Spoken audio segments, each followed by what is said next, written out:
என்ன கொஷினை பார்த்தா என்ன மாற்றணும்னு சொல்லியிருக்கேன். ஸோ அதெல்லாம் பார்த்துக்குங்க, ஒரு வாட்டி செக் பண்ணிக்கிட்டீங்கன்னா you will easily score your 12 marks. Yes, next vocabulary.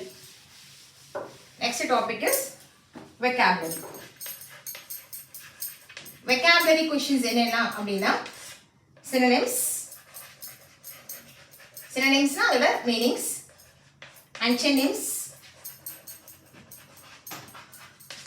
அதோடைய opposites, homophones, homophones, homonyms, homographs.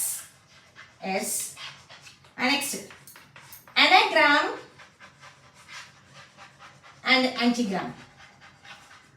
Anagram and antigram. Next, euphemism, euphemism, eponymous, euphemism and eponymous. Next, syllables, syllables. Yes, so இங்கே உங்களுக்கு ஒரு 5 questions வந்தாச்சு.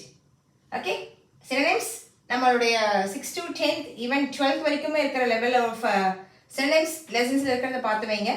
அதோட antonyms it will be easy, opposites words தான்.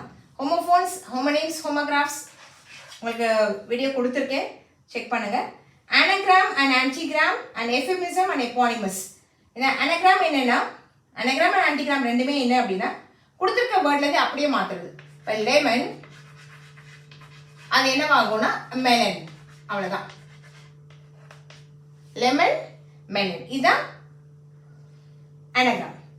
Antigram என்னும் போது என்ன அப்படின்னா அப்படியே அதோடைய நெகட்டிவ் வேர்டா போகும். Okay, yes. Next euphemism. Euphemism என்றது வந்து என்னன்னா ஒரு வேர்டை வந்து பாசிட்டிவாக சொல்லணும். இப்போ ஃபார் எக்ஸாம்பிள் நம்ம என்ன சொல்லுவோம்னா, இவங்களெல்லாம் பார்த்தோன்னா யாராவது கால் நடக்க முடியாமல் கஷ்டப்படுறாங்கன்னா அவங்க வந்து லேம் அப்படின்னு சொல்லுவோம். கண்ணு தெரியாதவங்க பிளைண்ட் அப்படின்னு சொல்லுவோம்.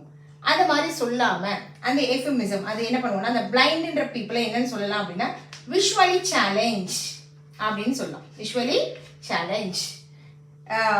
லேம் கால் இதுவாக இருக்கவங்கன்னா அவங்களை ஃபிசிக்கல்